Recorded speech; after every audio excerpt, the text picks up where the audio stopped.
Even if you don't believe in the law of attraction, it's hard to argue with the idea that our mindset is really critical to our success. This is especially true with creative pursuits, and photography is no exception.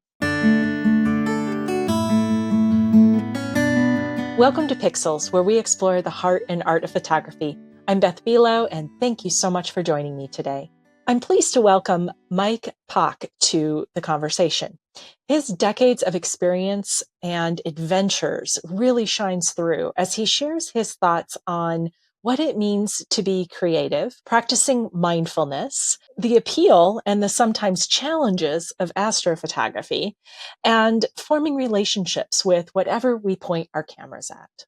Mike Pach, owner of Three Peaks Photography and Design, is an internationally known award-winning photographer, speaker, and author with more than 40 years of experience. He is on the board of Dark Sky Colorado, the founder of the Colorado Photography Learning Group, and has been teaching photography and Photoshop classes since 2007.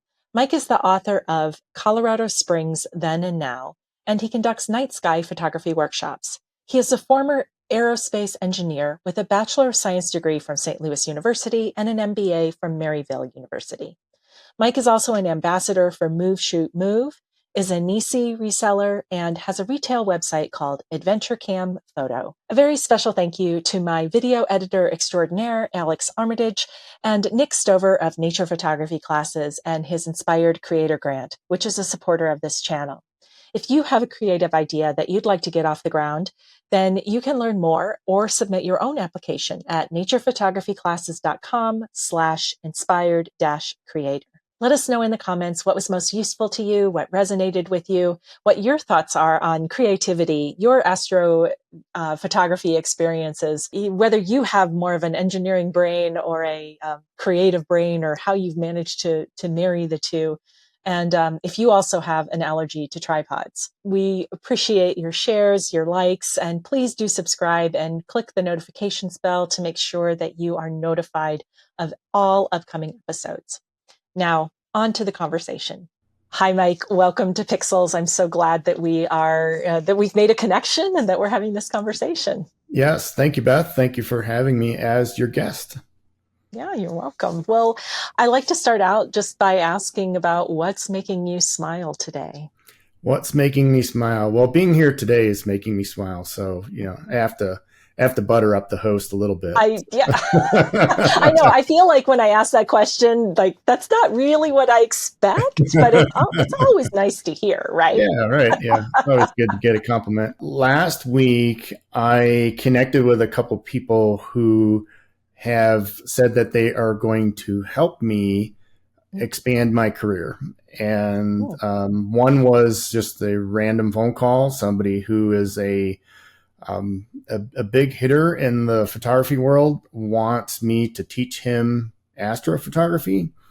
And I was very excited about that. And he also told me that he would help me get some more ambassadorships, which is something that's been a goal of mine for a long time. And then another one was a friend who is an amazing astrophotographer who reached out to me and said that he wants to help me take my astrophotography to the next level. So very excited about that. And very kind of him to offer that. I've wanted to ask him for a long time, but you always are like, I know you're busy. I don't want to bother you if you're not really okay with that. But yeah, very excited to get connected with both of those people. And so, yeah, that has made me smile a lot lately.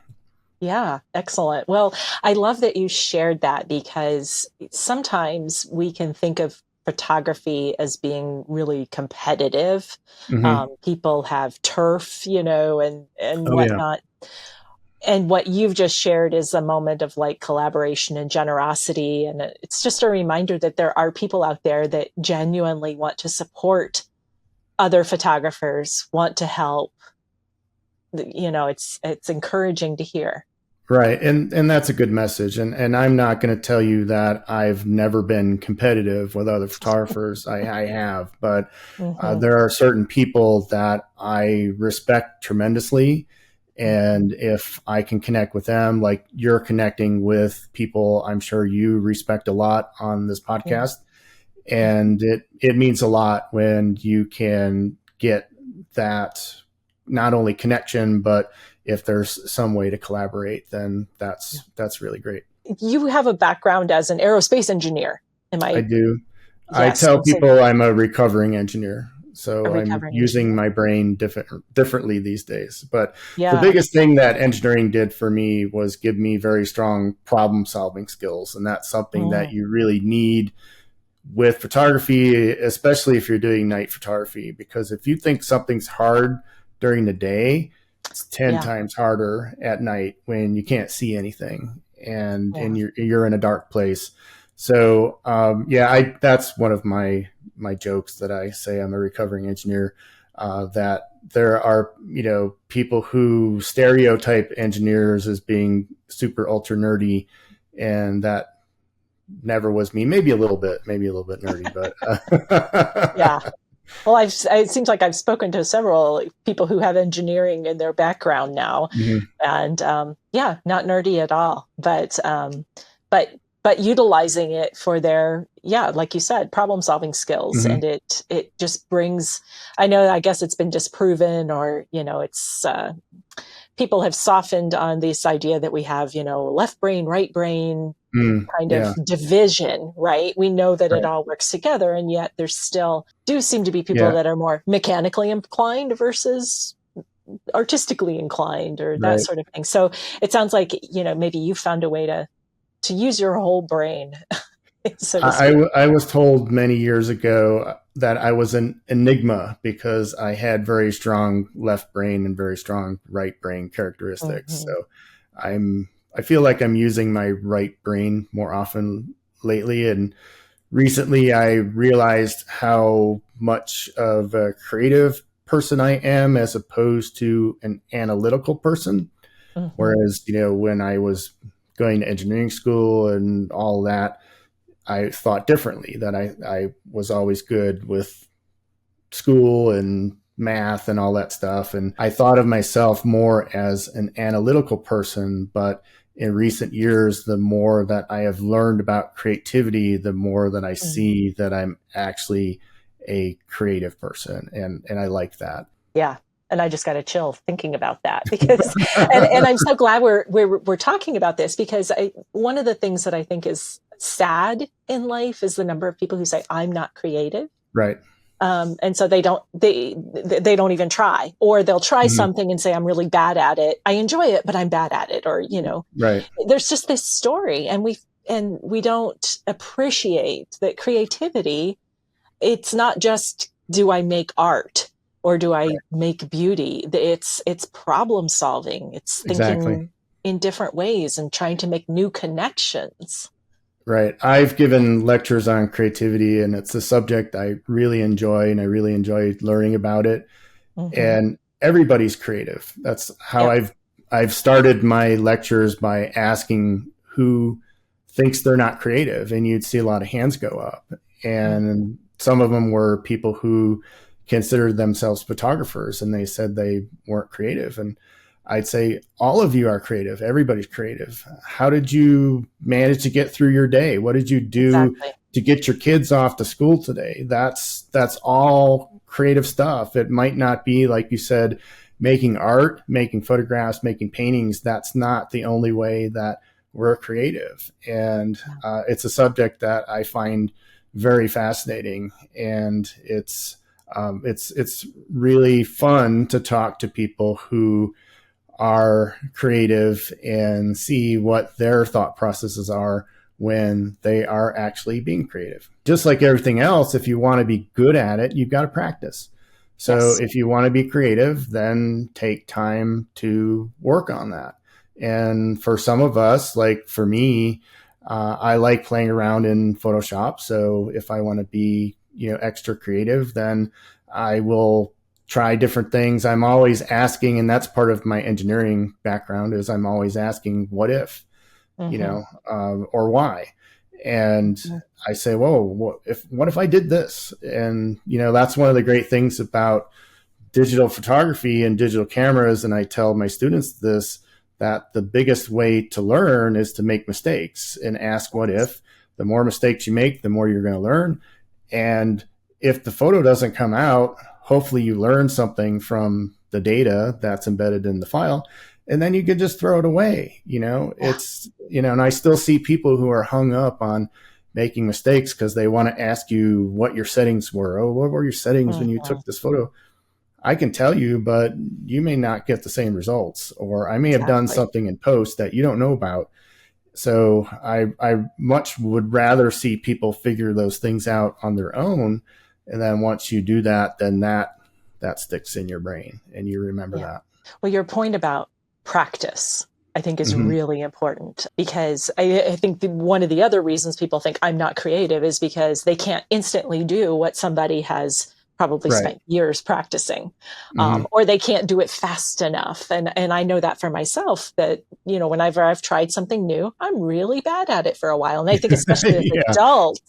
as Right. adults, we get used to being competent and we don't want to look incompetent. And so it's not like when we're children when it's we don't have those kinds of judgments and expectations. Right. And yeah, it's practice.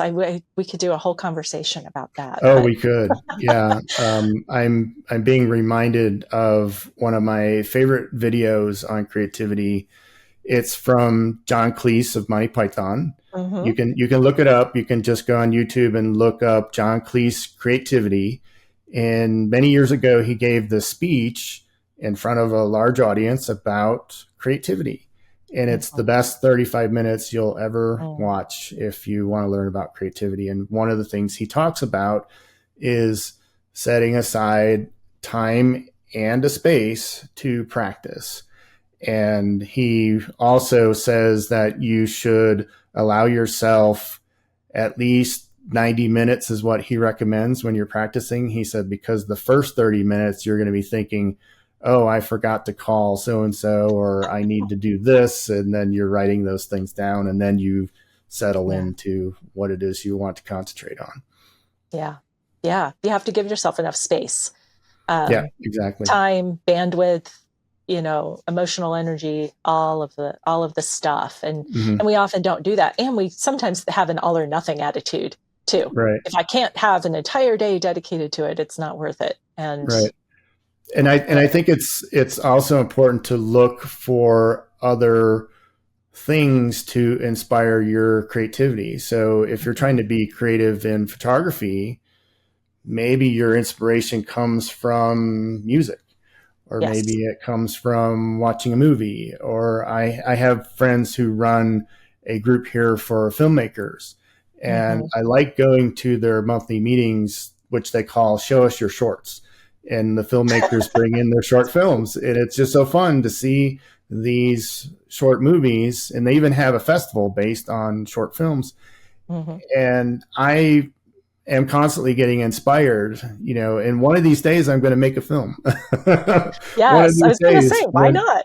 when I actually take the time to be creative and make film. But I'm doing things, little by little. Like I'll go out somewhere and my current camera has amazing video qualities, and so I'll Mm-hmm. go and I'll shoot a little video, and okay, maybe I'll use this for something, or maybe I won't, but Yeah, I'm just doesn't matter. practicing and having some fun doing it. And Yeah. so it's another thing that John talks about in that speech is also giving yourself time to think about things. And I think that was one of your questions for me today. Maybe I'm jumping the gun, but and I talked to some high school students about this last week, that part of the creative process that I really actually love, I've come to embrace this, is that you'll be working on something and nothing's happening. Mm-hmm. You feel like you're banging your head against the wall. Nothing's really gelling, and you're trying to think of trying to put the ideas in your head out onto your photo or into whatever it is you're doing. But there comes a time when you have to just say, okay, I need to stop. I need to take a break because Yeah. you're not helping yourself and you're not getting any further. If you take that break, and then what happens is your brain continues to ponder. Your Hmm. brain continues to subconsciously work on solving that problem. And then you have that eureka, that aha moment. And it usually comes when you're about to fall asleep or you're taking a shower, when you're not distracted by anything else. It used to happen to me a lot when I was washing the dishes, and somebody said Oh, that was yeah. probably from the lemony fresh scent. But You should contact their marketing. yeah, right. And Say, so, "Can you yeah, spin?" you get like this lightning bolt, and you're like, oh Yep. man, okay. And then you go back and you start working on that thing, and everything comes together. And that's what I love about the creative process, that Yeah. you'll struggle with it at first, and then if you just keep thinking about it, eventually it all comes together and it works out. Yeah. For some reason, you're making me think of cooking. Like often you'll see a recipe for chili, like you're making homemade chili, and it'll say, let it sit because the flavors mix. Mm-hmm. It's in the fridge. It's thinking, it's mixing. Yep. It's becoming more of what it is if it's left to rest and to Right. sit. Um, I think our brains are probably very similar that way. Yeah, and instead of getting frustrated when you get that writer's block, if you will, or Right. creative block, Right. just acknowledge it as part of the process, walk away, and know that eventually it will come to you. Yeah. So the more that you can realize that that's what's happening, the better off you'll be, because then once you have that understanding, then you'll be less frustrated with yourself. Yes, definitely. Definitely. Well, this is a nice lead in to one of the areas that I know that you have a particular passion for and are excited to talk about, which is mindfulness in Hmm. photography. And Right. maybe as a lead into that, would you share with us how you define mindfulness? Okay. Well, in very basic terms, mindfulness is just paying attention. We Hmm. have so many distractions these days, especially our phones. Yes. You see, so I get irritated when I see people walking across the street looking at their phone instead of looking at where they're going.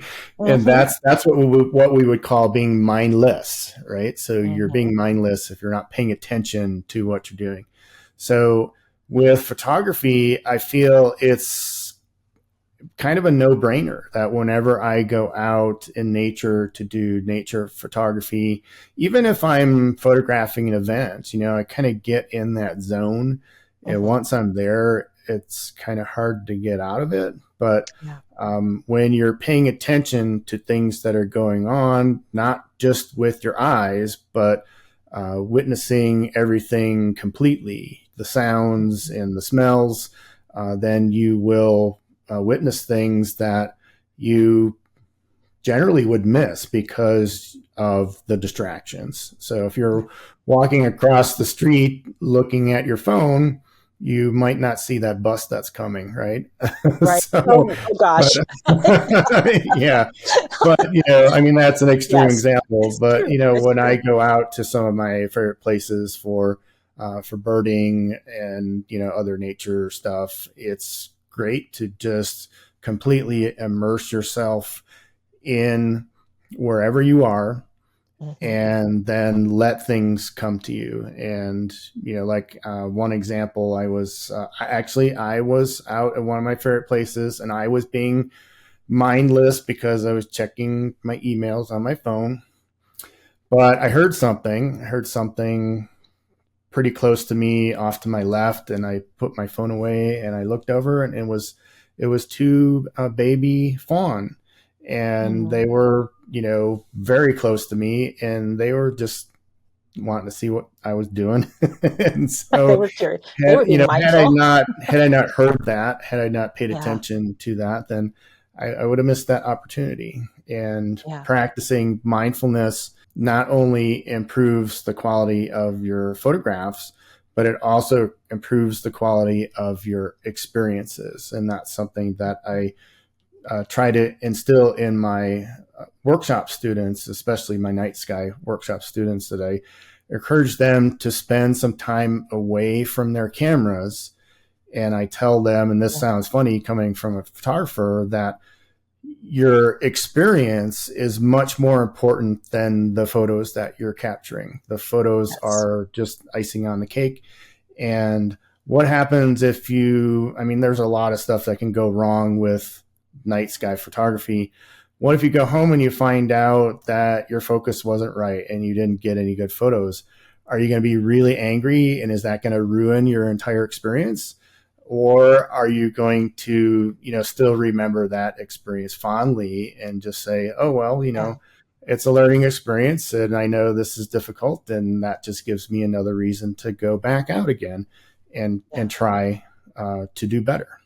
Really important reminder. Mm-hmm. Yeah, that it's the cliche of it's the journey, not the destination. Mm-hmm. It's the Yeah. experience, not the photo. The photo is like your souvenir cherry on top.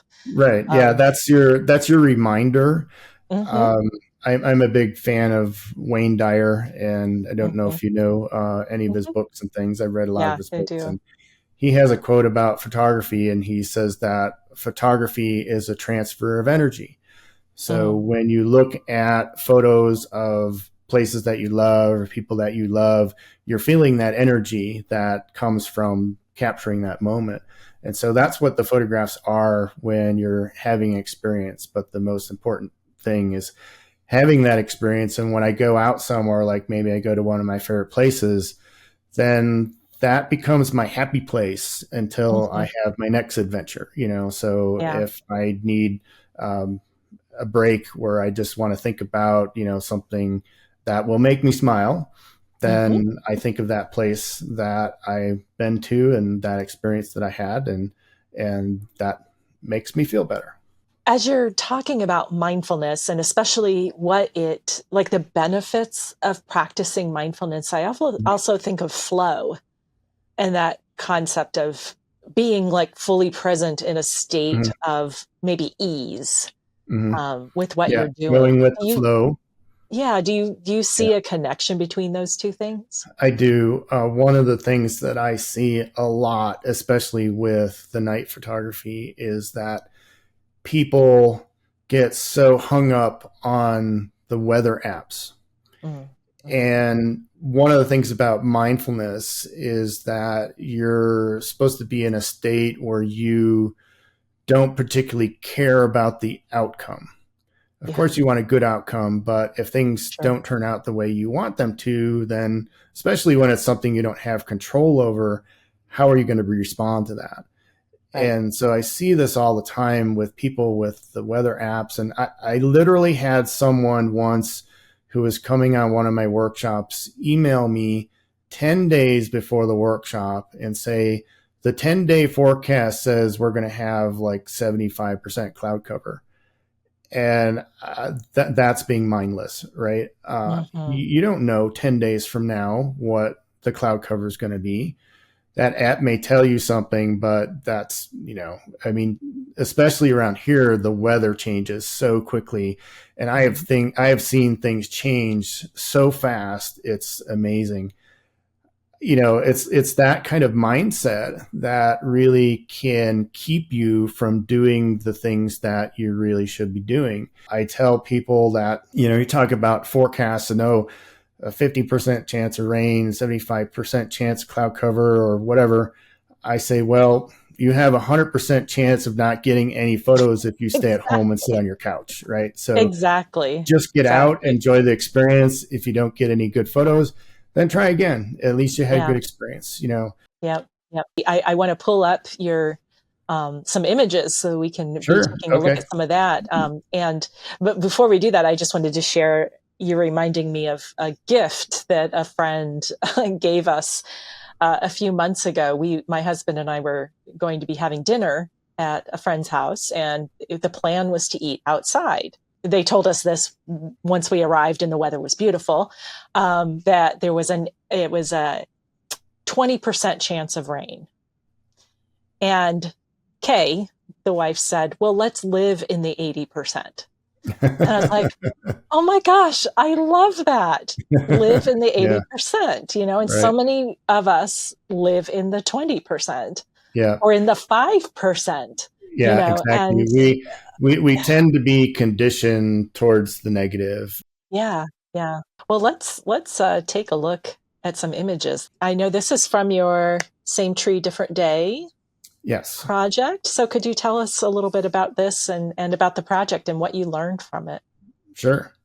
Oh, we can talk for a long time about what I Yeah, learned. this could be the whole episode, I'm sure, on just this one, but I tell us, yeah, I actually give lectures about this project, and one of my crowning achievements so far is that I spoke at the Canadian Mental Health Association conference in Toronto in 2019 about this project because it has a strong mental health aspect. yeah. But anyway, this photograph is the first in the series. It's a 360 days. It's a 365-day project. I photographed this tree from my backyard every day for a year from the same vantage point. And I first started out with the goal of creating a unique photo every day for a year, which I was able to accomplish. But one of the beautiful things about this project was that I didn't plan it. It just came to me. Mhm. And this particular day, I had a part-time job where I was working from home and I was on my lunch break. And I went downstairs to the kitchen, which faces, this tree is in a park that I live next to, and my kitchen faces the park. And it was the day after a snowstorm, and I looked out the patio door, and saw this is what the tree looked like. So I'm like, that's cool. I should go out and take a photograph. So I just went out with my camera. I don't even think I brought my tripod with me. I just went out Mhm. and took a photo of the tree. And then later that afternoon, when I clocked off of my job, the idea came to me, hey, why don't I do this for a whole year and see what happens? And so I learned so many things through this project that were completely unexpected. And one of those was about mindfulness practices. So when I first started out, I didn't take this all that seriously. I wasn't really sure if I was committed enough to make it an entire year. But what I found out was that the more I connected to what I was doing, the more I seemed to manifest the right things happening at the right time. Mhm. And I was capturing so many amazing things in this very small space that it was a very powerful experience for me. And this photograph literally changed my life. That now, so many years later, I'm still talking about this project. I'm still sharing what I learned with people and still inspiring others to, work on their creativity and their mindfulness. And so I also learned a lot about goal setting with this project. So I used a technique. Actually, the calendar behind me is a calendar that I made as a result of working on this project, where the method that you use for keeping track is to have a yearly calendar. And if you have a daily goal, then Mhm. each day you meet that goal, you put an X on it. And Mhm. then all of a sudden you start seeing a whole bunch of X's on your calendar and no spaces. And that really motivates you because you don't Yeah. want to see any blank spaces, and you keep going, Right. you keep going. And that can be applied to literally any goal that you want to set for yourself. And it doesn't have to be a daily goal. Maybe you want to go to the gym 3 days a week. And if that's your weekly goal, then every time you meet that, you put an X. And then another beautiful thing about it is that if you have an easy day, you still met your goal and you Right. don't work Right. forward. So you've been given the gift of time. and take Mhm. advantage of that by doing something, take a nap or do something else, you know. But if you have an easy day, then that's just an easy day. And if you have a hard day, you have a hard day. But yeah. And then I also realized that having a daily goal helped with managing my mental health. And Mhm. one of the terms I learned when I went to Toronto is person with lived experience.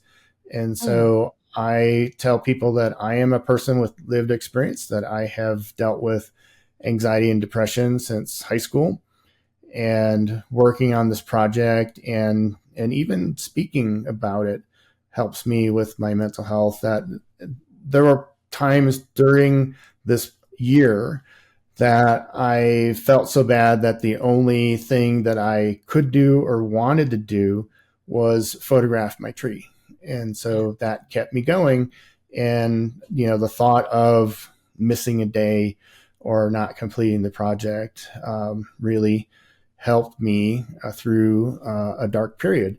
And so I'm very proud of this project. I'm not going to say that every picture is a masterpiece, but just the fact that I was able to achieve that goal of creating a unique photo every day for a year, that was the main goal. Just this exercise in creativity, that I wanted to prove to myself that I could be creative just walking 15 feet out my door, and also prove that you don't have to travel hundreds or thousands of Yes. miles to get amazing photographs. These are all literally taken from my backyard. Yeah. The phrase that just went through my mind is if the more we show up for life, the more life shows up for us. Right, exactly. And that's the biggest message with this project, is I tell Mhm. people that because I was patient Mhm. and persistent, so I was patient and I showed up, I was provided with everything I needed to create a unique photograph every day. Yeah. Yep. And some of those days, my mind provided the things I needed, not necessarily nature. So I tell Mhm. people how difficult it was to get a unique photo when there's no clouds in the sky, Yeah. especially if there's no leaves on the tree. And Mhm. so I allowed myself to be creative in other ways, and like make some composites and add some, you know, Mm. fun things in there to just show my sense of humor. So as I started along, because I didn't plan, as I started along, I started making rules for myself and allowances for myself. And I'd say, well, you know, this is going to be hard, so I'm going to allow myself to do some other creative things, like create composite in Photoshop or something, you know. Mhm. Mhm. But yeah, and I have so many stories about so many different photos that I love to share when I give my presentation, about these kooky things that happened, you know, just Yeah. because I was connected to this project, and I Yeah. was showing up every day. And Yep. these were the gifts that I was given. Yeah. Well, and that then becomes a gift to the rest of us, Right. um, Yeah. because it's inspiring.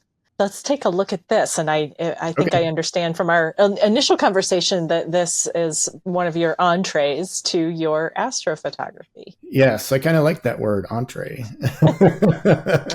We get Yeah, fancy here on Pixels. awesome. This is one of the very first night sky photographs that I took with a digital camera. I dabbled with my film camera back in the day. I Mhm. remember once going on a backpacking trip and having my film camera with me, and I set the camera up on a tripod and pointed it straight up, and just put it on bulb and locked in the cable release and went to bed, and all I did was wake up the next morning to a dead battery. So, Yikes. but yeah, I did some of this, or tried to do some of it with film.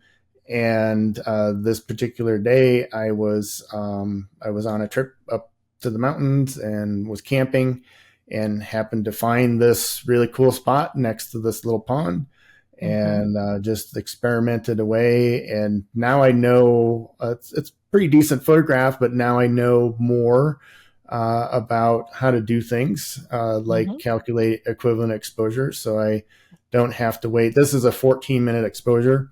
I don't Wow. have to Mhm. now wait 14 minutes to know whether or not I got a good exposure. I can figure that out beforehand. Mhm. That's where Mhm. the math and engineering comes in. Yeah. Yeah.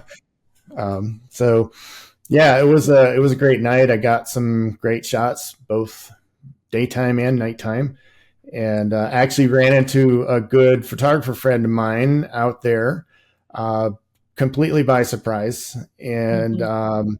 he's one of those people that if he goes out and he gets one good photograph, he's satisfied. Or he Yeah. may say, "Oh, I didn't get any good photos," because he's looking for that one, just iconic shot. And I showed him my pictures, and he's like, "Wow, you got quite a few good photographs." So, Yeah. Well, that would probably make me stand up a little bit straighter, So I want to go to the next image, but before I do that, one of the things that, well, besides I like a warm bed at night, is something of a barrier is that like technical, mathematical kind of aspect of night photography. okay. What advice would you have for somebody who's like, I really want to do this, but I just like the creativity, like I'm not a numbers or a math person. Hmm. Um, Yeah. what's a route that they can go to, yeah, to learn or experience this? Well, night photography is a lot more technical than daytime photography. The Mm-hmm. one thing about night photography is if you plan to stay out all night, and I tell this to my students, is that, oh, we got all night. So, don't be in a hurry. Mm-hmm. I also encourage them to experiment with their settings, get a Mm-hmm. good baseline. I mean, that's one thing I talked earlier about, people wanting to know what your settings are. Uh, a lot of times I'm hesitant to do that, but if you're doing something like this, if you're doing night photography, it's I don't mind sharing that at all, because it's a good way to start, but also realize that if somebody gives you a set of settings, that's a starting point. That don't Yeah. just Yeah. say, okay, he said or she said, this ISO, this aperture, and this shutter time. Don't take that as the be all end all. Just take that as a starting point. And then if you don't get the results that you want, then experiment and Mm-hmm. increase your shutter time or decrease your shutter time and increase your ISO. And so the worst thing I think is to just get stuck with one group of settings and then go home and look at your photos and go, oh, I Yeah. really missed it because had I done this differently. So you've got a lot of time. And Mm-hmm. as long as you're not afraid of the dark, oh, that reminds me, there's a term that I learned recently that I think really describes me, and it's nyctophilia. And nyctophilia is finding a sense of peace and calm in the dark. And Nice. that Yeah. describes my experiences going out in the night. And I love that feeling. I love just sitting there and watching the stars. I also, I'll never forget, I was with a group of friends that I took them to one of my locations where I had to hike for a little bit of a distance. And I just took them out to show them how dark it was, Mm-hmm. and they didn't stay with me. And one of them keeps reminding me, he says, I just remember that night that we went out to that spot and you said goodbye and you just disappeared into the night as you walked away, Mm-hmm. so, but Mm-hmm. I get a kick out of that whenever he tells me that. But I enjoy being out in the dark. I enjoy, hearing the coyotes, and I Mm. get disappointed if I don't hear the coyotes if I'm out Yeah. somewhere. To me, very peaceful. And I think it's just great to just sit and watch the sky. So sometimes I do really long exposures just to have some time to lay down in the bed of my truck and watch the sky for a while. Yeah. So Yeah. I'm Nice. sorry, did I answer your question? I think I kind of veered off.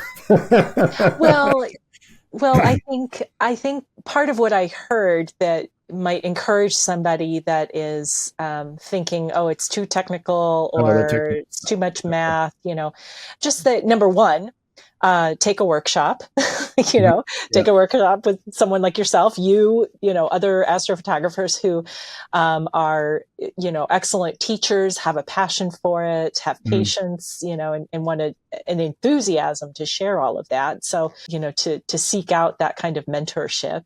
And then Right. secondly, the thing that sounds very, in common, at least the way I practice, is you experiment a lot. Oh, You might yeah. learn about a baseline, but then you play with it and you Right. keep trying different things. And sometimes, like, I'm thinking about when I learned to sail. Sailing can be very technical. You Mhm. can get into the wind direction, the velocity, all the different variables that are going on. Mhm. And the way I became a sailor was by feel. Like, I took lessons, but it's like I can't tell you why I'm setting the jib this way, but Mhm. it's because I'm feeling this and that, and here we go. And so Right. there was a certain amount of trusting intuition that went along with the baseline knowledge that I needed just to be able to be on a boat. But Right. I, I didn't have to. I learned that I didn't have to understand all of that, the science and physics behind it, Right. to actually be able to do it and enjoy it. Was I a world class sailor? No, but I had a really great time, you know. Mhm. So, Right. And that's your instincts, and that comes from hmm experience. And when I hmm first started teaching photography, the thing that went through my head was, well, how do I teach something to someone that basically is second nature to me at this yes, point, that yes. I've been doing it for so long. Well, what it's reminding me is that when we first picked up our cameras, it was all confusing. It was all Mhm. new, and we think, how am I going to remember the difference between f2.8 and f22? Mhm. And at that time, I mean, maybe I'm only speaking for myself, but I remember thinking, like, how am I going to remember this? And before you know it, the more you practice, to go back to Right. that concept, the more you play around, the more it starts to sink in, the more you get it. And it becomes second nature, and you can't remember when you didn't know what it meant. Right. So I think part of this is like trusting ourselves that we can learn, Mhm. we can stretch in that way. And as they say, there's an app for that. So there's Yeah. probably I, a I lot of different ways that we can, lean into that. I'm not a huge app user, Hmm. but if you only had $10 to spend, buy photo pills, Okay. especially if you're gonna do night photography. Yeah. But one of the reasons I'm not an app user is because I have a crappy phone. I'm not going to spend the amount of money I spend on a phone that I do on a lens. So Right. Right. um, I have a crappy phone, and it doesn't like being out in the cold. So I've Oh, had my phone just die on me when I'm out on a cold night. And then what happens if you're relying solely on your phone to do something for you? What happens if you don't have that resource anymore? So I yeah. feel Yeah. that, at least for me, it's best to have this knowledge in my head. Hmm. That way I can, as long as my brain is still working, I can use that to figure out these things instead of relying on a piece of technology that I know is not exactly state of the art and might Yeah. shut down on me if it's 25 degrees outside. So Yeah. Yeah. Yeah. It makes me wonder if sailors these days, like if you're going to, well, Coast Guard or anything like that, like if you have to learn celestial navigation, because systems can fail. yeah. Um, but the stars are going to be there. So the final image that I wanted us to look at with your pivots here, I think it is part of the story of Three Peaks. So could you tell us a Yes. little bit about this? So this is an area in the central mountains of Colorado, and it used to be my favorite place to go. Mm, And much like Guy Tal, who you recently had on the show, Guy mentioned that he would go camping on his birthday. Well, this hmm is where I would go camping on my mm, birthday, and it's it's been discovered. And so the camping spot that I used to use is now closed. Hmm.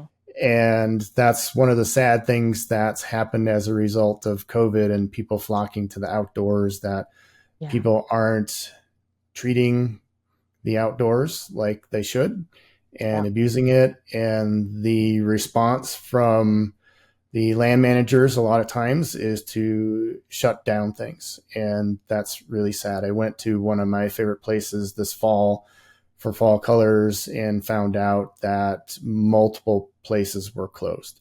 Hmm. And that upsets me. Anyway, this used to be my favorite place to go. And when I started my current business, I was trying to figure out a name, and I chose not to use my own name because a lot of people don't know how to pronounce my name, even though it's very simple. And I told someone that I had this. I don't know if it was a vision or a daydream or a dream, that I was sitting under a tree and looking at some mountains, and an idea came to me. And so they got really excited, because that's the story of Buddha, Hmm. sitting under a tree Yeah. and Under a tree. and finding inspiration. So I decided to go out to my favorite place and hike to this particular spot where I had the view of the mountains. And I sat under a tree, and then the name came to me, Three Peaks Photography. So it's been a place that has seen a lot of activity. So, normally I don't mention where places are. That's something that I really hesitate to do anymore these days, is to tell people where places are, especially my favorite places, Yeah. because I've seen stuff like right now, the paint mines where I do some of my workshops. They have this proposal to do all this stuff to fence off areas, and they've already fenced off quite a bit, Mhm. because people are going out there and just essentially behaving poorly, Yeah. and that ruins it for the rest of us. So Yeah. Yeah. um, yeah, that's one of the things that social media has done, and I know you and Guy talked about that. So Yeah. I just had a conversation on a podcast where I was asked, what's the biggest threat to photography? And I said, people. yeah, And I mean that in terms of exactly what we're talking about, that yeah, people's disrespect or misbehavior, bad behavior, hmm, really, it spoils it for everyone, whether it's a yeah, photographer or not. It just spoils it for everyone. So it's a bit sad. Well, as we close here, I want to close maybe with circling back to mindfulness, and okay. wondering if there's a mindfulness activity, exercise, practice, something kind of simple, especially if somebody is newer to thinking about this with their photography, Hmm. that you can Okay. offer us. Yeah, there's a couple things that come to mind. One exercise that you can do, which this is kind of fun. Well, it's all fun, actually. So if you go to a spot, like I have a place out here that I like to go to that's great for birds. There's lots of different birds, and in the migration seasons, we get tons of migratory birds here. So I love going out there. There's always something happening. I've never been disappointed going out to this place. So you find a spot to either stand and wait, or maybe there's a bench, or I carry a little tripod stool with me, which is Hmm. awesome. And so find a place. And when you first get there, take a few photographs. Hmm. Then sit there for 15 minutes, maybe 30 minutes if you've got the patience, and then take some pictures and Mm. notice the difference between the pictures you first took and the pictures that you waited for. So one thing about mindfulness again is connecting with what you are, paying attention. So this used to happen to me all the time. I used to do a lot of hiking up in the mountains, and I would get to some amazing place like a lake, and I'd be so excited that I just start snapping pictures as soon as I got there. And then I would look at the pictures later and think, oh, this isn't good. I didn't wait for this cloud to move and clear out the shadow that was blocking something, or maybe there was something in the photograph that shouldn't have been there. It's just as important to understand what you want to include in a photo as what you want to exclude. And so if you give yourself that time to sit and observe for a while, then you'll end up with different photographs and more than likely better photographs. Yeah. So another thing that I like to do, if I'm using a tripod, I will set up my tripod. That also gives me the opportunity to be more observant. So other than the obvious reason to use a tripod to steady your camera, taking the time to set it up gives you that opportunity to slow down and look at your surroundings, see what's going on. So once I get my camera set up on my tripod, I'll grab onto it. I'll hold onto it and just kind of feel that energy flowing from the ground through my tripod legs, or through my legs and through me. And then that helps me get a better connection with what I'm doing.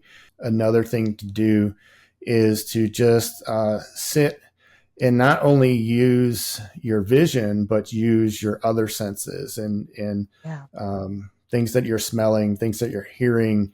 If you go to a place where there's lots of birds, you start to recognize certain bird calls, and there's apps for that too. And so where you can learn different bird calls. And so you'll think, oh, I recognize that bird, and that's a bird I want to photograph. So then I would start looking around and say, okay, where is it? And try to spot it. So that's also something that is fun to do, to try to see if you can, kind of narrow in on sounds that you're hearing and then actually find the thing that's making those sounds. Yeah, those are cool. Thank you for offering those. And you've already mentioned maybe a few resources and people and things like that, but I'm wondering if there's anyone in particular or resource in particular that that you find yourself sharing a lot. You mentioned Photo Pills. Photo Pills is an app that I use a lot. If you're doing night photography stuff, you can use Photo Pills to plan, because it'll show you when the Milky Way when and where the Milky Way core is going to be in the sky.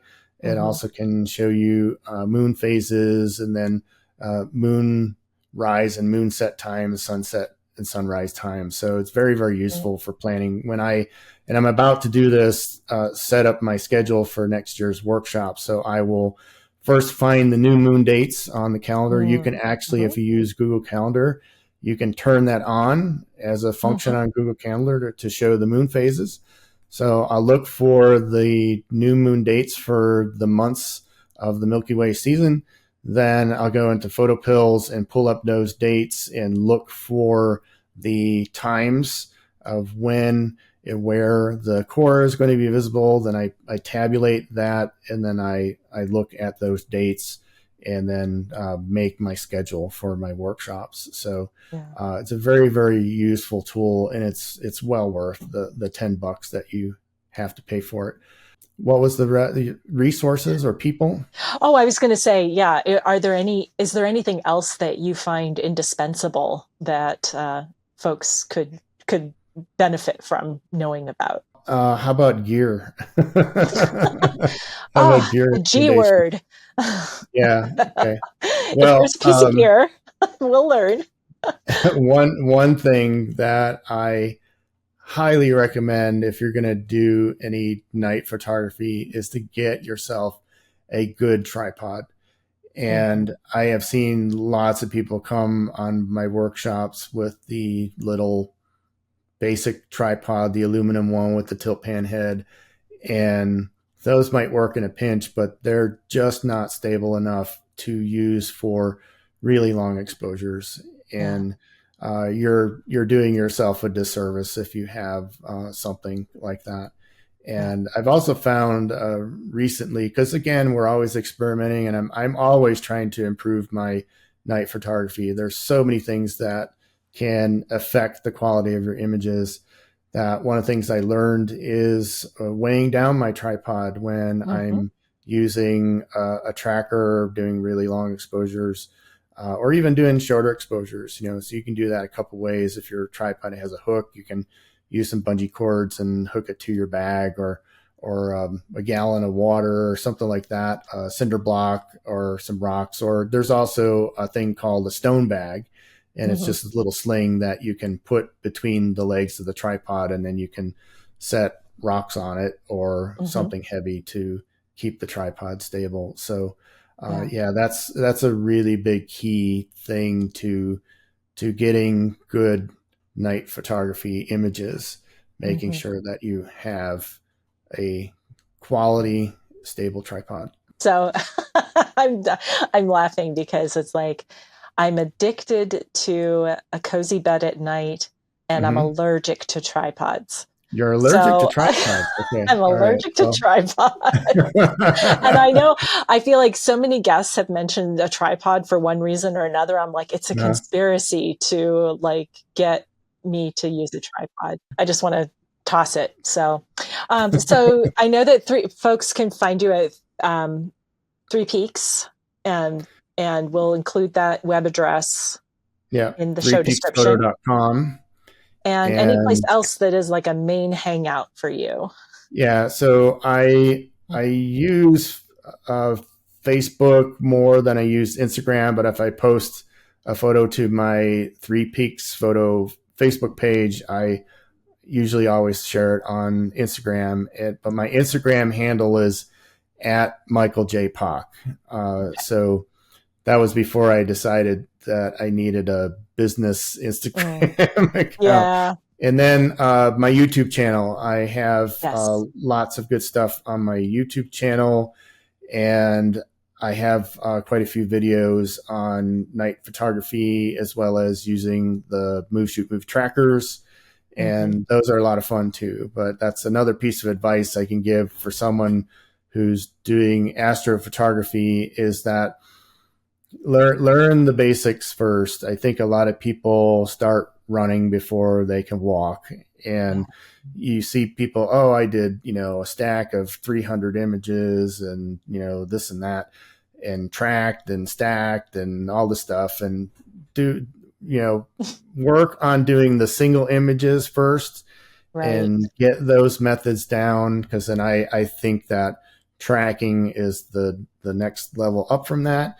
Sure. And I can tell you from my experience, when I started doing the tracking, it really did change things a lot. So Yeah. it's fun to do. There is a learning curve, but it's not a huge learning curve. It's just that I think it's important to understand and learn the basics before you make that move. Yep. Yep. Walk before you run. Yeah. Yeah. Thank you, Mike. It's Oh, you're been a welcome. pleasure. I can't say I'm cured of my tripod aversion, but I am at All least right. going to Well, maybe dust mine off, and I will see what happens. So I we'll work on appreciate it. that. Yeah, You we'll work can on you it. can call me the tripod doctor. Yeah. I need a tripod whisperer, you know. Thank you, Mike.